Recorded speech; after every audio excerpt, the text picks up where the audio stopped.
Hello everyone, welcome back to my channel. Last time हमने geography का एक chapter किया था, chapter 7 lifelines of national economy. मैंने इसके लिए एक वन शॉट बनाया था, पूरा वीडियो आप देख सकते हैं। नाउ अब हम एक चैप्टर स्टार्ट करेंगे, आपका नाम है globalisation of national economy. Now इसमें हम पहले जान लेते हैं India before MNC and globalisation, कि इंडिया पहले कैसे था। एमएनसी और ग्लोबलाइजेशन के पहले इंडिया कैसा था, हमें जानना है। तो इसमें से पहला पॉइंट क्या करेंगे कि production was largely organise with in the country. जो कंट्री के अंदर ही प्रोडक्शन क्या हो रहा था, बहुत ज़्यादा अच्छा खासा लार्जली में ऑर्गेनाइज किया जा रहा था। Second, trade was main channel to connect with different countries. अगर किसी को मतलब एक देश से दूसरे देश से अगर वो कनेक्शन बनाकर रखना था तो उसका जरिया क्या था, सिर्फ ट्रेड। ठीक है। और थर्ड पॉइंट आता है कि India export raw material and import finish good. अगर वो ट्रेड में भी बात कर रहे हैं तो ट्रेड में भी क्या करते थे, सिर्फ एक्सपोर्ट करते थे रॉ मटेरियल को एंड इम्पोर्ट करते थे फिनिश गुड्स को। ठीक है। अब नाउ इसके बाद पढ़ते हैं एमएनसीज। एमएनसीज क्या है, ये एक नंबर का क्वेश्चन आ सकता है, तो कृपया याद रखिएगा। एमएनसी क्या है, मल्टीनेशनल कॉर्पोरेशन। ठीक है।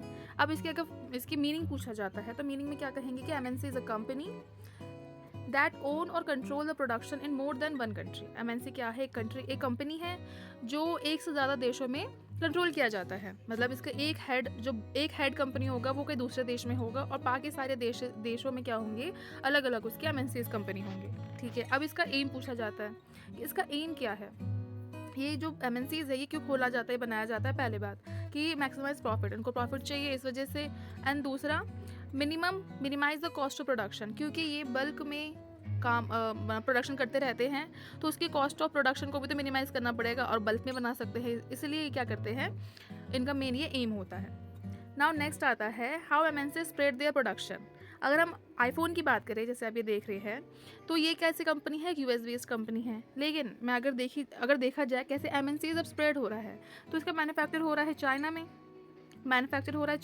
एंड इसको असेंबल किया जा रहा है वियतनाम, इंडिया, मैक्सिको, इन सब में, एंड तब जाके इसको डिस्ट्रीब्यूट किया जा रहा है। तो एक तरीके से कैसे एक कंपनी ने पूरे ऑल ओवर द वर्ल्ड में उसको कंट्रोल कर रखा है, तो हम ये देख सकते हैं। नाउ अब एक क्वेश्चन आता है, condition required to setup MNCs.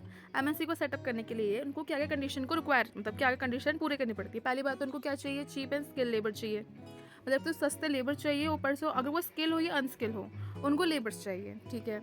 Second point आता है location of a factory close to market. वो जो अपना अपना एमएनसी सेटअप करेंगे वो ऐसा तो नहीं कि सुनसान इलाके में जाके सेटअप करेंगे, वो कहाँ सेटअप करेंगे, जो मार्केट के पास हो, आस पास हो, वहाँ जाके वो अपना सेटअप करेंगे। एंड तीसरा, फेवरेबल गवर्नमेंट पॉलिसीज़। गवर्नमेंट की पॉलिसीज़ भी कैसी हो, फेवरेबल हो, उनके फ़ायदे के अनुसार हो, तो ही जाके एमएनसी वाले अपनी जो कंपनी है उसको सेटअप करते हैं। नाउ नेक्स्ट आता है एक पॉइंट है फॉरेन इन्वेस्टमेंट। फॉरेन तो पता ही है, विदेश। और इन्वेस्टमेंट क्या होता है, एक तरीके से इन्वेस्टमेंट करना, मतलब एक पैसा को दूसरे पैसे पे लगाना। तो फॉरेन इन्वेस्टमेंट क्या है, investment made by foreign company. Simple सा डेफिनेशन, इन्वेस्टमेंट जो फॉरेन कंपनी द्वारा लगाया जाता है, लाइक एमएनसी, उसको हम क्या कहते हैं, फॉरेन इन्वेस्टमेंट। तो investment made by foreign company is called foreign investment. Now इसमें एक पॉइंट जानना है हमें, या ये क्वेश्चंस बहुत बार आ सकते हैं, एक ही क्वेश्चन है लेकिन अलग अलग फॉर्म में। जैसे पहला, how do MNC investment in different countries, कि कैसे एमएनसी इन्वेस्टमेंट करती है डिफरेंट कंट्रीज़ में, या different way to setup the production unit, या फिर प्रोडक्शन यूनिट को अलग अलग तरीके से सेटअप करना, या फिर interlinking the production across the country, कि एक कंट्री से दूसरे कंट्री को जोड़ के रखना, कैसे प्रोडक्शन उसको पूरा कर पा रहा है वो, या फिर different ways MNCs spread their production. अलग अलग तरीके क्या है एमएनसी स्प्रेड करने का प्रोडक्शन के थ्रू, तो वो सब का आंसर क्या होगा, सिर्फ एक अगर आया तो क्या ये आंसर हमें याद रखना है कि कैसे एमएनसी प्रोडक्शन के थ्रू स्प्रेड हो रहा है। पहली बात कि एमएनसी सेटअप है joint production with the local company. MNC क्या करेगा, एक जॉइंट प्रोडक्शन सेटअप कर लेगा, किसके साथ, लोकल कंपनीज के साथ। जैसे एग्जांपल में हम इंडिया ले लेते हैं, तो इंडिया की जो स्मॉल कंपनीज है उसके साथ क्या करेगा, एमएनसी जॉइंट सेटअप कर लेगा। Second, MNC can by local companies and expand production. MNC क्या कर लेगा, या तो सीधा कंपनी ही खरीद लेगा और अपना प्रोडक्शन बढ़ाएगा। एंड तीसरा, MNC place order to a small producer for the production and brand them under their name. और क्या कर सकता है कि वो स्मॉल प्रोड्यूसर को बोलेगा कि ठीक है आप हमारा प्रोडक्शन करिए, लेकिन उसमें नेम किसका लगेगा, उनकी कंपनी का। लोगो कहते हैं जिसको हमने सुना होगा, लोगो, तो वो लोगो किसका लगेगा, उसकी कंपनी का लगेगा जिन्होंने उस कंपनी को खरीदा है। तो ये सब क्या है, एक तरीके से एमएनसी स्प्रेड हो रहा है प्रोडक्शन के थ्रू, ये इसके अलग अलग पॉइंट्स है।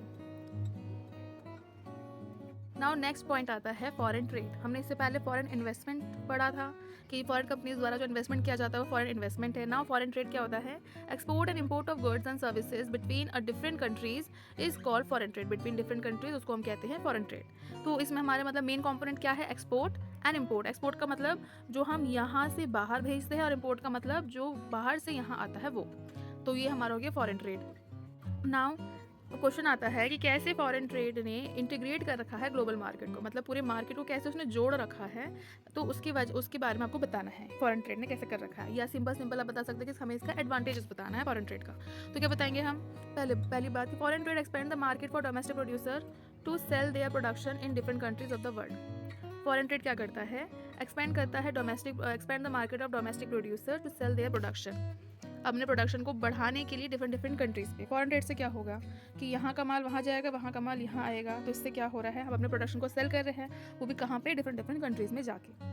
तो वो ये हमारा सेकंड हो जाएगा foreign trade expand the choice of good in the market for consumer. Foreign trade से क्या हो रहा है कि हम कंज्यूमर्स के पास बहुत सारे ऑप्शंस आ रहे हैं। क्या आ रहे? बहुत सारे ऑप्शंस आ रहे हैं कि हमें कौन सा प्रोडक्ट लेना चाहिए, नहीं लेना चाहिए, क्योंकि उससे क्या है? कॉम्पिटिशन बढ़ रहा है, फॉरेन ट्रेड बढ़ रहा है, या एक ही मार्केट में आपको अलग अलग देशों के प्रोडक्ट दिख जाएंगे। तो उससे क्या हो रहा है कि हमारे पास बहुत सारे चॉइस डेवलप हो रहे हैं।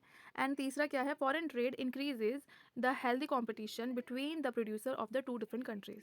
दो देशों के बीच में अगर कॉम्पिटिशन हो रहा है फॉरेन ट्रेड ही सही, तो लेकिन उनके बीच में क्या हो रहा है? नेशनल कॉम्पिटिशन बढ़ रहा है। उनके बीच में क्या हो रहा है? ये हेल्दी कॉम्पिटिशन सेटअप हो रहा है कि, तो हम ये कह सकते हैं ये सारा क्या है? हमारा एडवांटेजेस है फॉरेन ट्रेड के। नाउ इसके बाद अब आपसे टॉपिक आता है ग्लोबलाइजेशन क्या है। सिंपल सा आप आंसर दे जवाब दे सकते हैं, foreign investment and foreign trade को मिलाकर ही हम क्या कर रहे हैं? ग्लोबलाइजेशन कर रहे हैं।